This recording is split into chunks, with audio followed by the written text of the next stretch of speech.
Vamos lá. Existem momentos que nós precisamos termos uma conversa difícil. Difícil. Não é verdade? Existem alguns momentos que eu e você precisamos ter algumas conversas difíceis. E hoje, assim, não sei se por obra por obra do Espírito, porque não existe acaso. Nós somos crentes. Se eu falar por obra do acaso, vão me caçar aqui. Então, não por obra do acaso, mas por obra do Espírito. Hoje pela manhã temos um assunto difícil, que eu sei lá como que eu vou falar em menos de meia hora. E à noite nós temos um outro assunto tão difícil quanto o de hoje, de manhã. Vou falar só o da manhã para você ficar curioso com o da noite. Daí ou você vem à noite ou você assiste pela internet. Então, o da manhã, que é um assunto difícil, vamos falar sobre dinheiro. O nosso tema, a nossa série é Corra para Vencer. E a gente tem falado sobre várias perspectivas do Corra para Vencer. Nós falamos sobre comunidade, sobre igreja, sobre compromisso com a igreja. Nós falamos sobre propósitos pessoais, sobre visão, missão e propósitos pessoais. Falamos sobre isso. Trabalhamos várias perspectivas, várias. Hoje nós vamos falar sobre dinheiro. Então, abre a sua Bíblia no texto de 1 Timóteo, capítulo 6, versos de 3 a 10. 1 Timóteo, capítulo de número 6, versos de 3 a 10. Diz o seguinte o texto bíblico: se alguém ensina falsas doutrinas e não concorda com a sã doutrina do nosso Senhor Jesus Cristo, e com o ensino que é segundo a piedade, é orgulhoso e nada entende. Esse tal mostra um interesse doentio por controvérsias e contendas acerca de palavras, que resultam em inveja, brigas, difamações, suspeitas malignas e atritos constantes entre aqueles que têm a mente corrompida e que são privados da verdade, os quais pensam que a piedade é fonte de lucro. De fato, a piedade com contentamento é grande fonte de lucro. Pois nada trouxemos para este mundo e dele nada podemos levar. Por isso, tendo o que comer e com o que vestirmos, estejamos com isso satisfeitos. Mas os que querem, porém, ficar ricos, caem em tentação, em armadilhas e em muitos desejos descontrolados e nocivos, que levam os homens a mergulharem na ruína e na destruição. Pois o amor ao dinheiro é a raiz de todos os males. Algumas pessoas, por cobiçarem o dinheiro, desviaram-se da fé e se atormentam com muitos sofrimentos.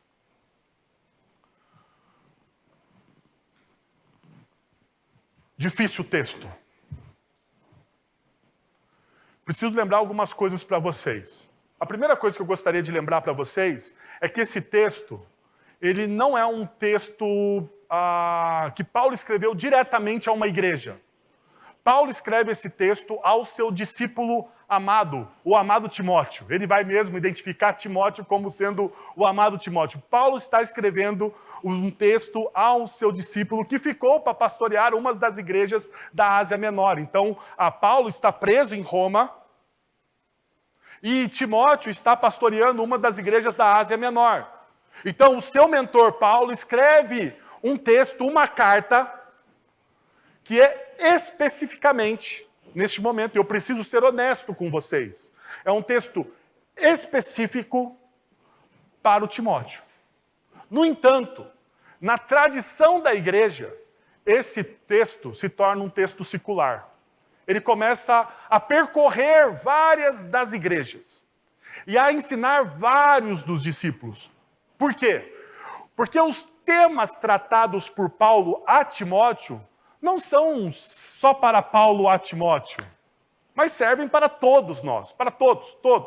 Todos nós temos as nossas sombras, e pela inspiração do Espírito Santo, na pessoa do apóstolo Paulo, nós ganhamos o presente, que é as cartas de Paulo a Timóteo.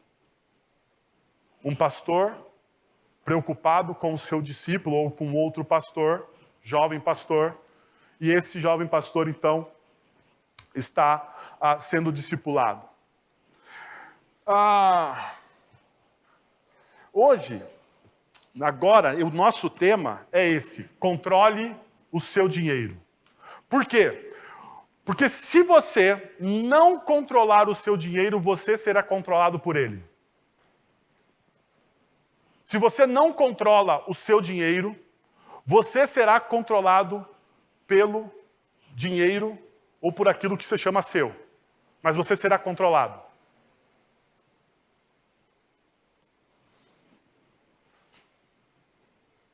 Talvez você esteja olhando para mim perguntando, ou pensando, porque eu sei, quando o pastor vai falar sobre dinheiro, sobre finanças, as primeiras coisas que as pessoas pensam é: o pastor quer aumentar o dízimo da igreja. Então deixa eu falar já de cara para vocês. Não quero. Não quero. Eu sei, porque por causa das nossas, da cultura brasileira, da cultura evangélica brasileira, criou-se essa pecha, né? Criou-se essa pecha. Assim como deputados federais gostam de propina, pastores gostam de dinheiro. Isso é uma pecha que caiu sobre todos. Infelizmente, está sobre todos os pastores. E eu sei que quando eu falo sobre dinheiro, aqui, algumas pessoas me olham como o fiscal do imposto de renda. Louco para pegar o seu, mas eu não tô.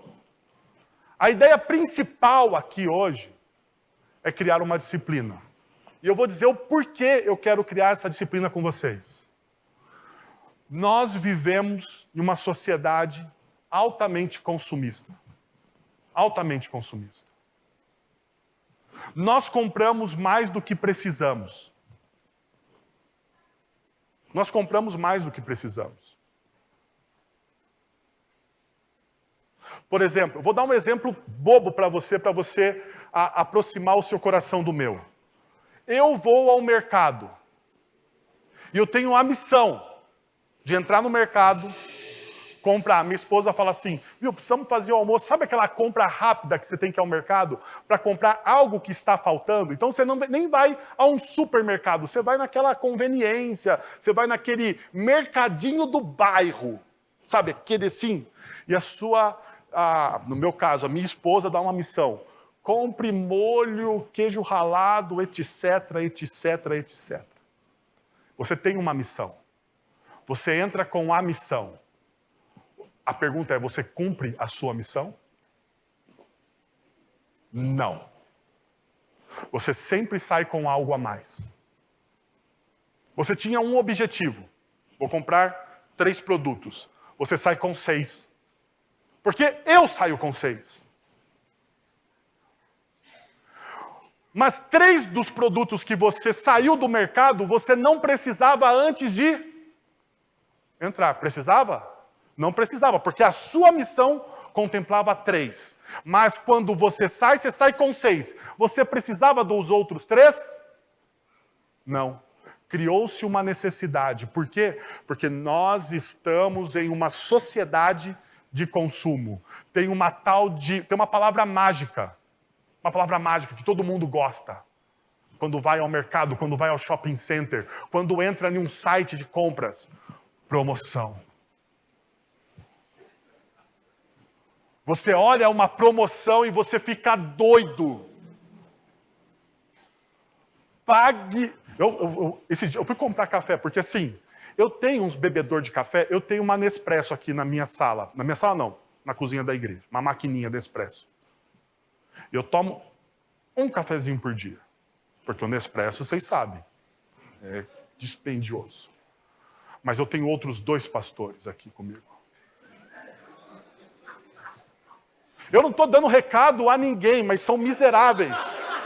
São miseráveis, porque assim, eu faço a conta. Eu faço uma conta. Quantos cafés eu bebo por dia? Eu chego aqui, depois do almoço, é de lei, eu vou beber um café. Nós temos 5 dias na semana, domingo, sábado e domingo, eu não uso a minha maquininha.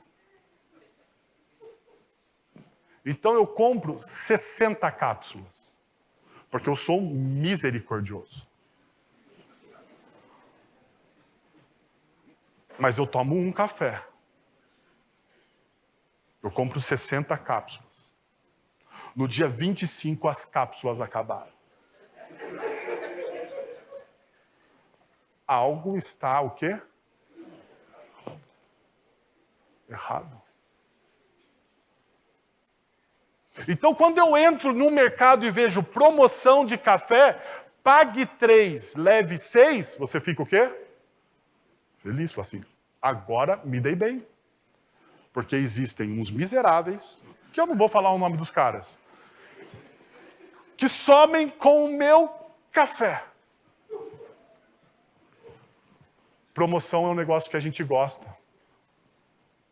Às vezes você não precisa, mas o mercado te empurra. O grande problema, deixa eu te dizer uma coisa. O grande problema é que aquilo que você tem não é seu. Não é seu. Aquilo que você tem foi dado por Deus. É assim que nós cremos. Se você é um reformado, como eu, nós cremos que toda a dádiva, todo o dom perfeito, toda coisa boa que nós angariamos na nossa vida, está lá na carta de Tiago, basta você ler, você vai achar o texto. Que toda coisa boa que nós temos é uma dádiva, é um presente, é uma graça de Deus. Então a primeira coisa que eu queria desmistificar com você nesta manhã aqui, o dinheiro em si, intrinsecamente, não é mal. Não é mal. Mal é o uso que você faz daquilo que Deus te deu. Perceberam? O computador é mal? Não. Mal é o uso que você faz do computador, que é uma dádiva de Deus. O carro é mal? Não. O carro não é mal. O mau uso do carro é uma responsabilidade sua. Deus te dá uma dádiva. Então, você precisa fazer esse corte. Deus te dá uma dádiva. E aquilo que você faz com a dádiva que Deus te deu é responsabilidade de quem? Minha. Não fale sua, porque vai pensar que é minha. Não, mas minha não é. Minha não é. O que Deus te deu é sua. O que Deus me deu é meu. Então, se Deus tem te dado coisas, recursos, tempo, é para você usar bem esse tempo. Se Deus tem te dado recursos financeiros, é para você usar bem esses recursos financeiros. Pergunta, estou falando desde o começo da série e ficarei frustrado com vocês se vocês não conseguirem responder isso. Qual é o fim principal do homem? Glorificar a Deus e alegrar-se nele para todo sempre. Então, o que eu faço com o meu dinheiro tem que caber nessa síntese. O que eu faço com os meus recursos, o que eu faço com o meu tempo, como eu invisto os meus relacionamentos, como eu trabalho, eu construo os meus relacionamentos, tem que caber nessa síntese.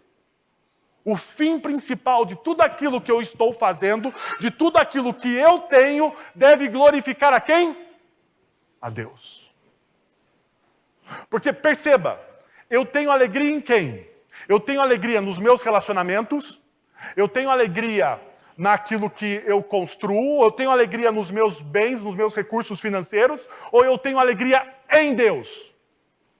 Em Deus. Então, se você parte dessa premissa de que todas as dádivas, tudo que acontece de bom na sua vida é uma dádiva de Deus. É um presente de Deus, é uma graça de Deus. Se tudo é de Deus e Ele está te dando isso, Ele está te dando isso para você ser um bom administrador. Um bom administrador daquilo que Ele te dá tempo, Ele te dá vida, Ele te dá sonhos, Ele te dá planos, Ele te dá perspectiva. Ele te dá recursos financeiros, Ele te dá recursos intelectuais, Ele te dá milhares de coisas, milhares de coisas. Milhares de coisas Deus deu a mim. E todas essas coisas que Deus deu, que Deus colocou sobre minha responsabilidade, tem uma finalidade. Qual é a finalidade? Glorificar a Deus. É sobre essa perspectiva que Paulo está escrevendo a Timóteo. Então, perceba, não é uma carta simplesmente secular, não é uma carta para uma pessoa, mas é uma carta que se aplica a todos nós. A todos nós. Sendo assim, gostaria de compartilhar algumas coisas com vocês. Primeiro, abra os seus olhos, pois o materialismo tem nos cegado. Abra os seus olhos. Fique com os seus olhos bem abertos. Por quê? Porque o materialismo tem cegado os nossos corações. Veja, o que diz o verso de número 3 e o verso de número 4.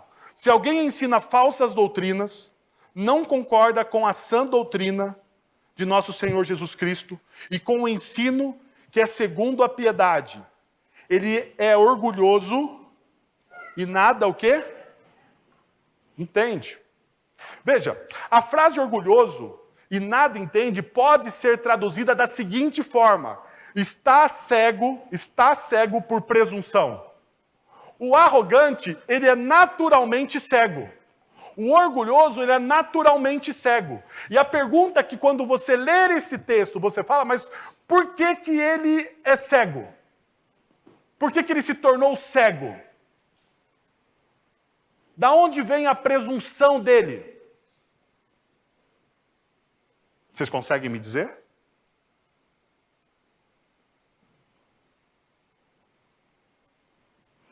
Se alguém ensina o quê? Falsas doutrinas. Alguém que segue Jesus da maneira errada pode se tornar um cego. Qual é a consequência de você seguir Jesus da maneira errada?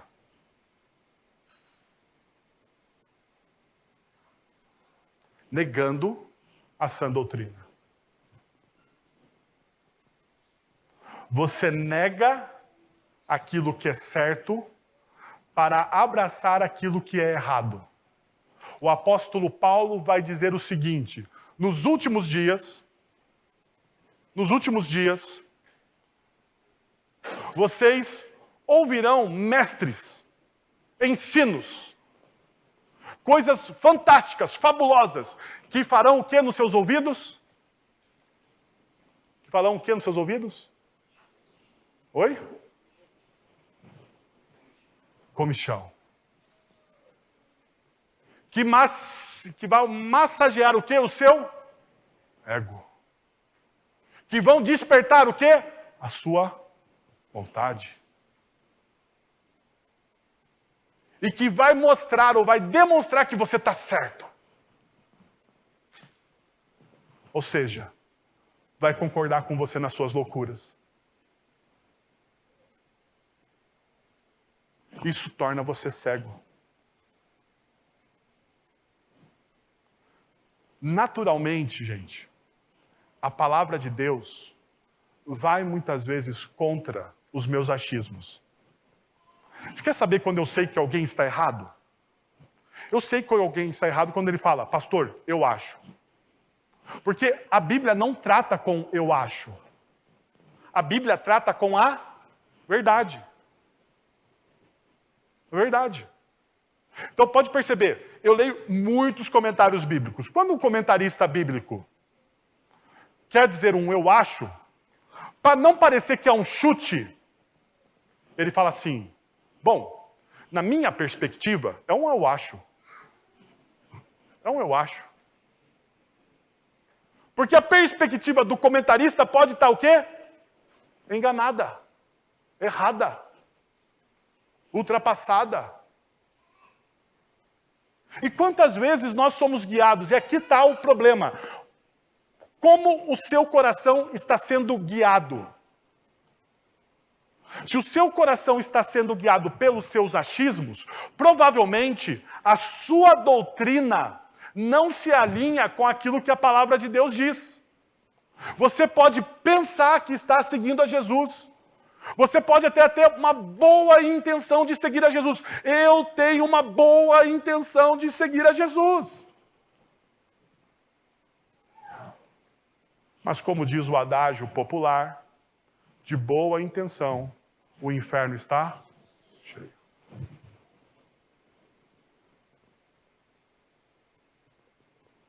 A questão é se você tem um conhecimento pleno. Por isso que nós começamos, se você perdeu as nossas séries, primeira série, uma das mensagens, conheça a sua doutrina. Você precisa conhecer a palavra de Deus, você precisa mergulhar na palavra de Deus para que você não caia, para que você não tropece. Perceba, o texto de Provérbios, capítulo 16, ele vai dar um texto que é conhecido por todos nós. O orgulho vem antes da destruição, o espírito altivo antes do quê? Antes da queda. Antes da queda. O orgulho nos cega de tal forma que não podemos discernir mais as coisas entre o certo e o errado. Entre aquilo que produz vida e aquilo que pode produzir o quê? Morte. O orgulho nos cega.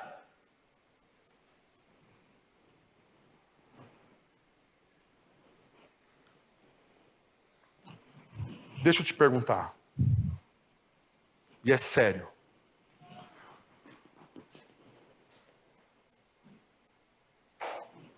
A qual evangelho você está seguindo? Ao evangelho dos seus achismos? Ou ao evangelho de Cristo? Não sei se você percebeu, mas na minha introdução eu dei uma base bíblica sólida para falar sobre as dádivas de Deus.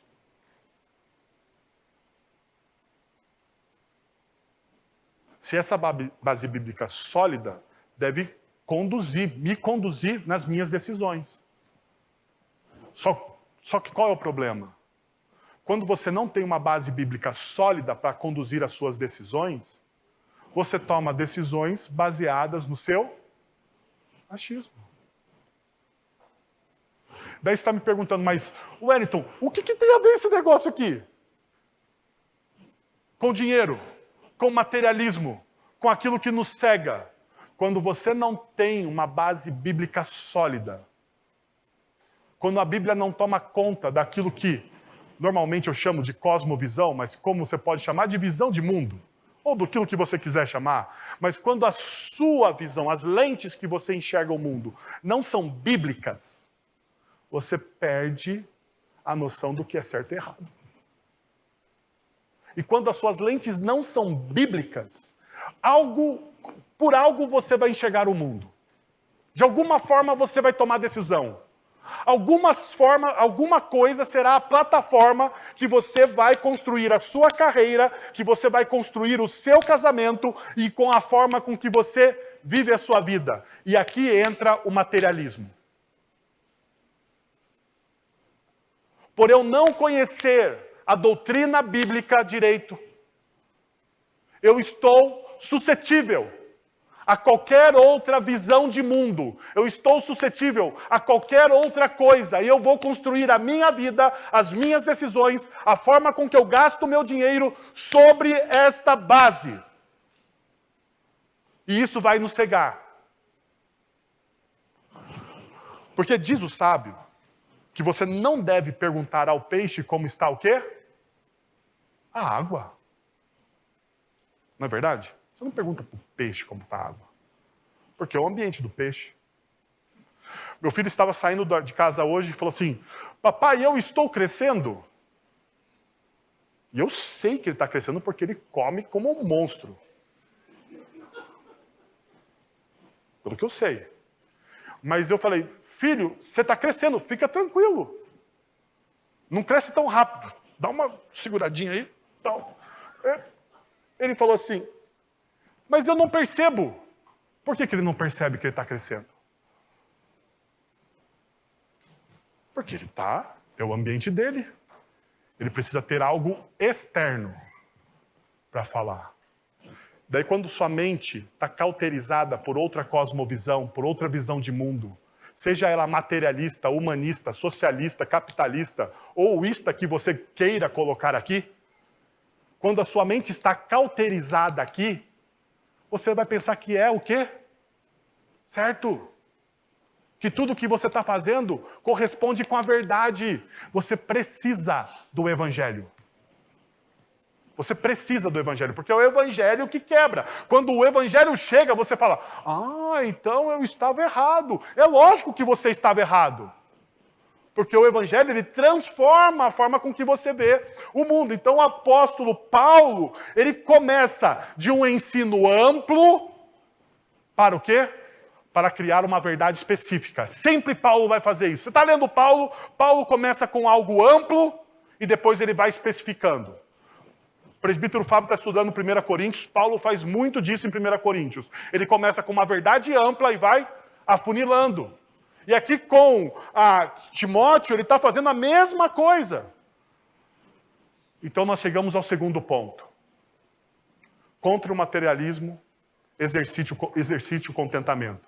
Olha o que Paulo vai dizer. Abre aí, verso de número 6. De fato, a piedade com contentamento é grande fonte de lucro, pois nada trouxemos para este mundo e dele nada podemos levar. Por isso, tendo que comer, tendo que vestir, estejamos com isso satisfeitos. Os que querem ficar ricos caem em tentação, em armadilhas, em desejos descontrolados e nocivos, que levam os homens a mergulharem na ruína e na destruição.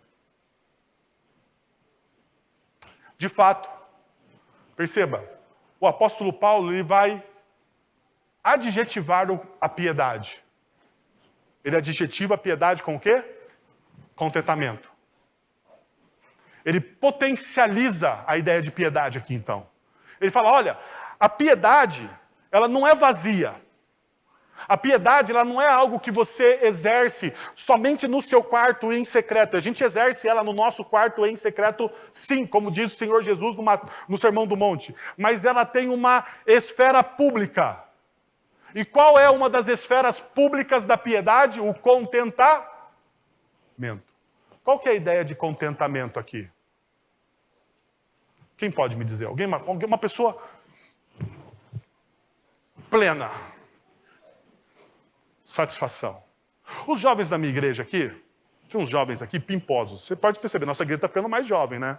Está ficando mais jovem. E tem uns jovens aqui meio, assim, pimpãos. Então eles vêm aqui para a igreja, bonezinho, sabe? A bermudinha, camisinha não sei o quê, tal. Plenos. Sabe? Plenos, assim. A cara da frieza. Né? A cara da leveza. Você olha para o cara e fala assim, esse cara está no contentamento, né? Tá leve, tá pleno. Plenitude. A ideia de contentamento aqui é plenitude. Plenitude. Paulo está dizendo o seguinte, você está satisfeito na posição que Deus colocou você? Lembra que eu alicercei a minha fala aqui na Deus é o Senhor de todas as dádivas? Então, se Deus é o Senhor de todas as dádivas, a posição que Deus colocou você, quem te deu? Deus. Você está contente aonde você está hoje? Na sua carreira profissional? No exercício do seu trabalho? Com o salário que você ganha? Você está contente com aquilo que você tem? Você está pleno com aquilo que você tem? Você está satisfeito com aquilo que você tem? Existe uma diferença entre você estar satisfeito, porque a ideia de satisfação vem de comida, sabia disso, né? A ideia de satisfação para nós vem de comida. Mas existe uma coisa de você estar satisfeito e de você estar empanturrado. Existe uma diferença. Estar satisfeito é quando você para antes de passar mal. E o empanturramento vem depois. Não é? Por exemplo, vocês sabem que eu gosto de sorvete. E existe um momento de você estar satisfeito com o sorvete, e existe um momento que você vai passar o quê? Mal de tanto tomar sorvete.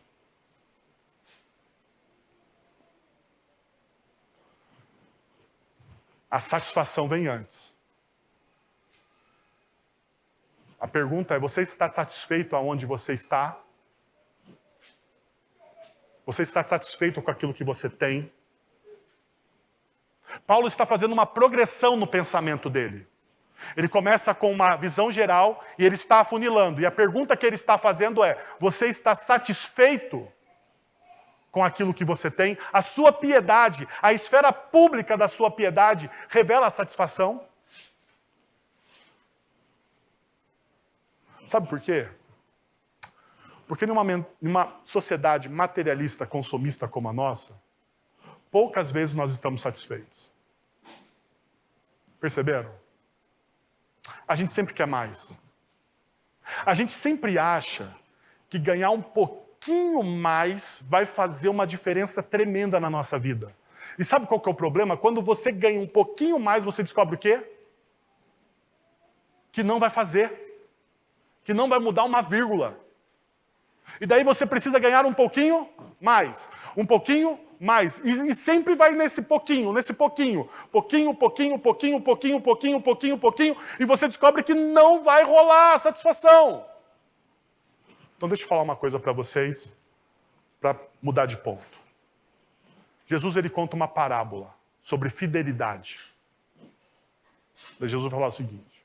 Tem um senhor que chega para os seus servos e distribui 1, 2, 3 talentos para os seus servos. E diz assim, ó, aplique esse negócio aí. Aplique esse negócio. E os servos vão lá. O que tem um, o que faz o que tem um? O que ele faz? Ele enterra. E tem uma boa desculpa para enterrar. Ele tem uma desculpa teológica para enterrar. Mas ele enterra. Os outros aplicam e ganham. Não vou falar sobre o que enterrou. Vou falar sobre os que foram fiéis. Porque a ordem qual que era? Aplique. Dar errado ou dar certo não era importante. O importante era o quê? Aplicar. Qual que é a resposta de Deus ou de Jesus para aqueles que foram fiéis? Foste fiel no pouco, sobre o muito. Ele usou com fidelidade a dádiva que Deus deu. Não foi isso? Deixa eu te perguntar, você usa com fidelidade aquilo que Deus tem te dado? E por que você quer muito se você não é fiel? Ora, se você não é fiel, se você não investe, se você está guardando o seu dom, se você não se envolve com uma comunidade, se você não investe em pessoas, se você não contribui na comunidade, o que você deseja ter mais? Para que você deseja ter mais? Se tudo o que você tem é para você, se tudo o que você tem é para você e para os seus desejos, para as suas santas vontades e para as suas santas necessidades. Se tudo é para você, por que você deseja mais? Por que você ora por mais? Qual que é o compromisso que Deus tem? Dá para você mais se você não é fiel no pouco. Faz sentido para vocês? Para mim faz. Último. Qual que é a hora aí, Guilherme? Me ajuda que eu estou sem relógio. 11, tenho 5 minutos. 11h25. Paulo chega então e diz o seguinte, lembra que ele está aumentando? Ele vem afunilando, ele fala ele fala da dádiva, ele fala da fidelidade, e agora então ele fala do dinheiro, diretamente. Pois o amor ao dinheiro é a raiz de todos os males.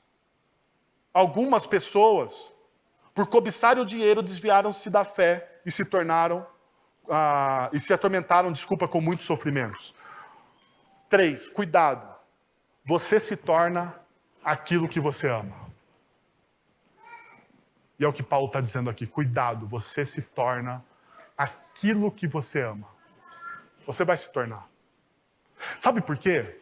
Porque eu preciso exercer controle. A disciplina do controle não está sobre todas as coisas, sobre todas as esferas da minha vida. Tem coisas que eu não preciso ter controle, porque eu não sou descontrolado para aquilo. Não é verdade? Tem coisas que eu não preciso exercer o controle. Simplesmente eu faço quando eu quero ou deixo de fazer. Então você não precisa exercer controle. Mas aquilo que você ama, aquilo que mexe com o seu coração, aquilo que atina a sua alma, nisso sim você precisa exercer controle. E aqui então está quando Paulo ele desvenda praticamente a nossa alma, o nosso coração. Paulo não diz que o dinheiro é mau. Paulo vai dizer que o amor ao dinheiro é mau. E a palavra amor aqui, o amor ao dinheiro, é uma palavra composta no grego. E ela tem filos.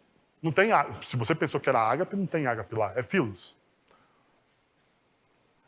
Filos é o companheiro de caminhada. A ideia de filos é aquele amigo que você caminha com ele a vida inteira.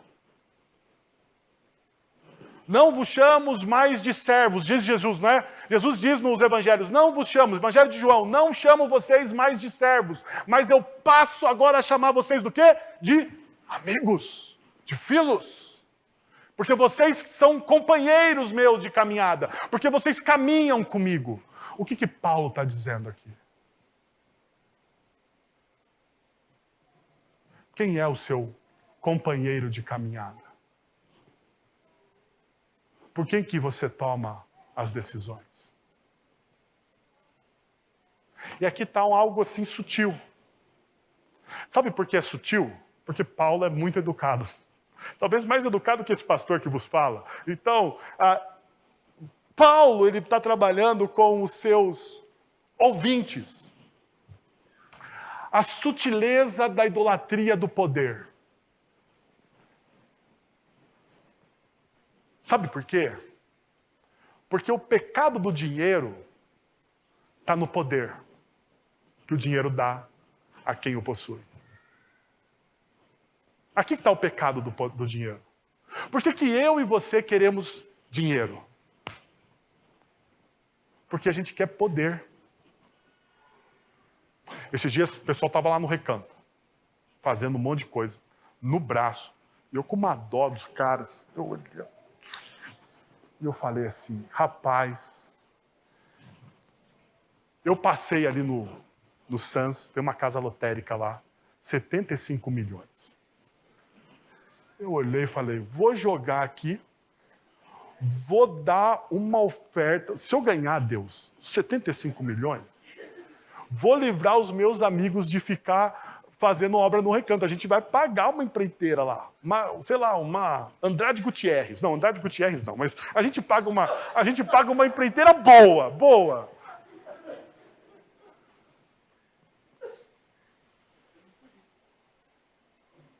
Parece bobo o pensamento. Mas sabe qual que é o problema desse pensamento? É que a partir do momento que eu tenho o dinheiro, eu excluo a fé. Sabia disso? A partir do momento que eu tenho o poder do dinheiro, eu vou excluir a fé. Lembrei de um amigo meu.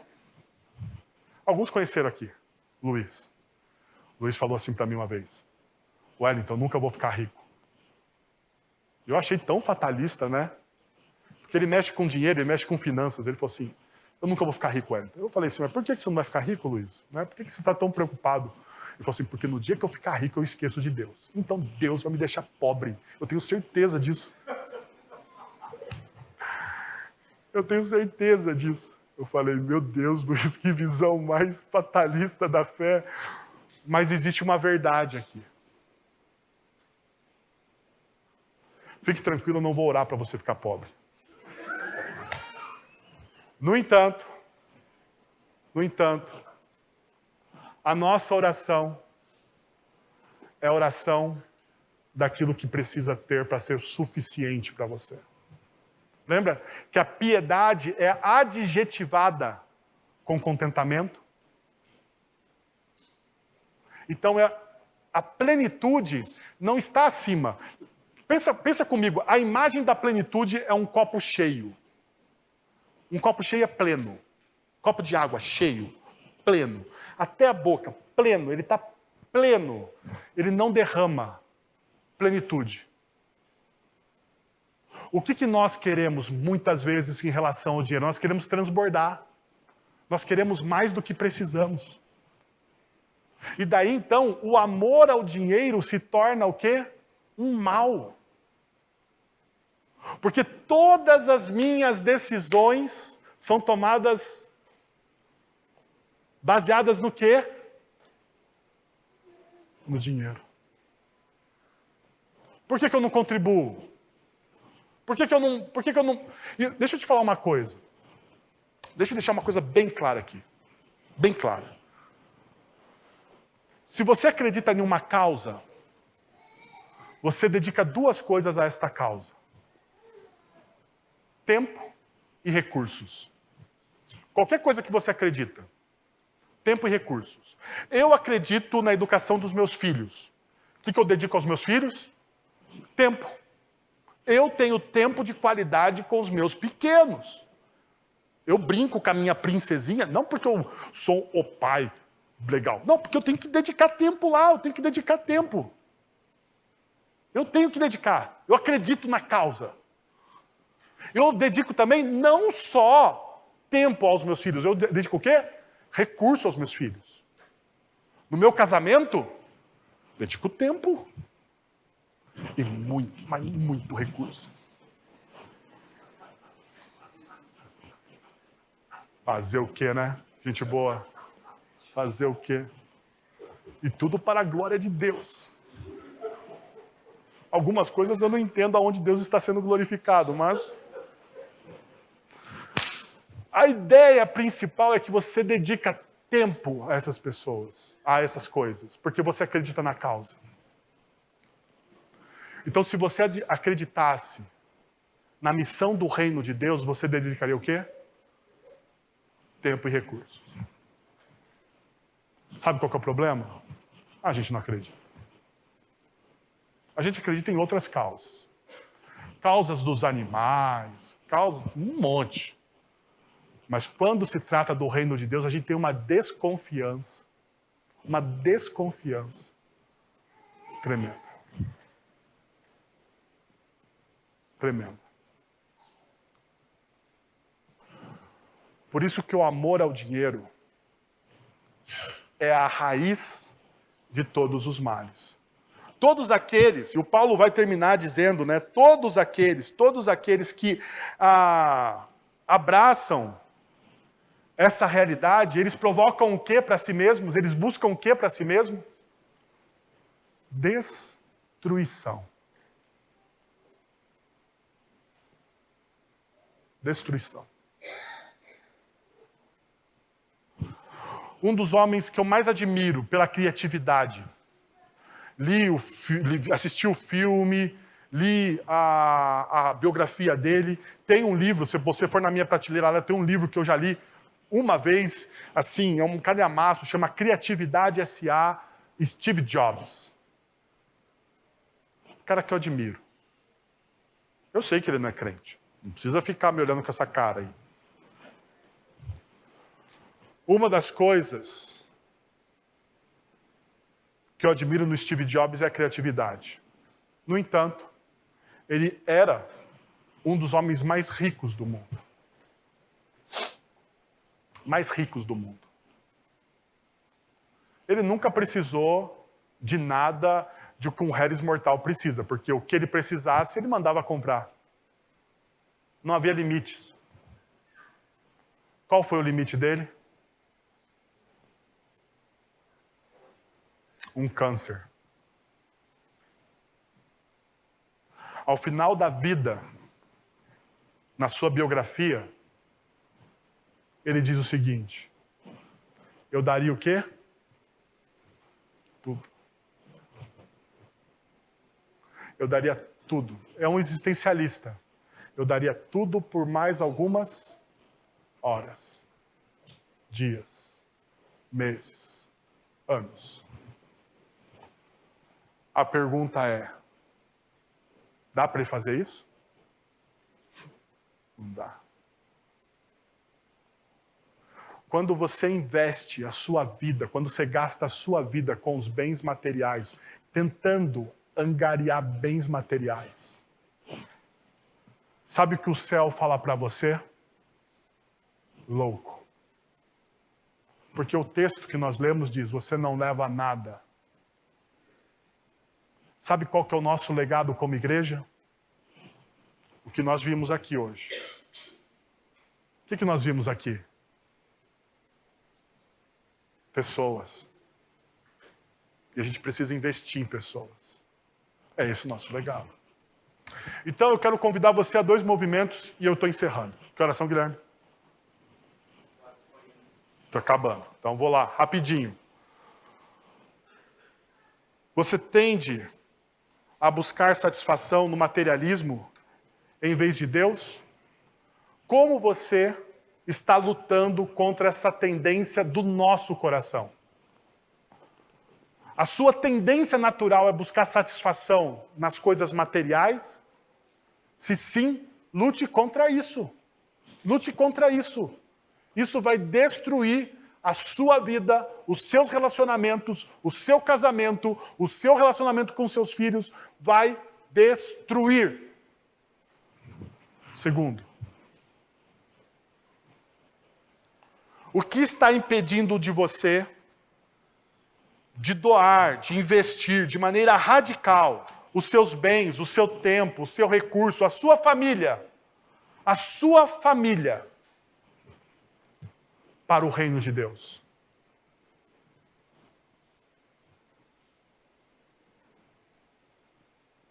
O que está te impedindo? De forma radical. Lembre-se, Jesus diz o seguinte: aonde está o seu tesouro? Aí está o quê? O seu coração. Você se torna aquilo que o seu coração adora. Feche os seus olhos, vamos orar.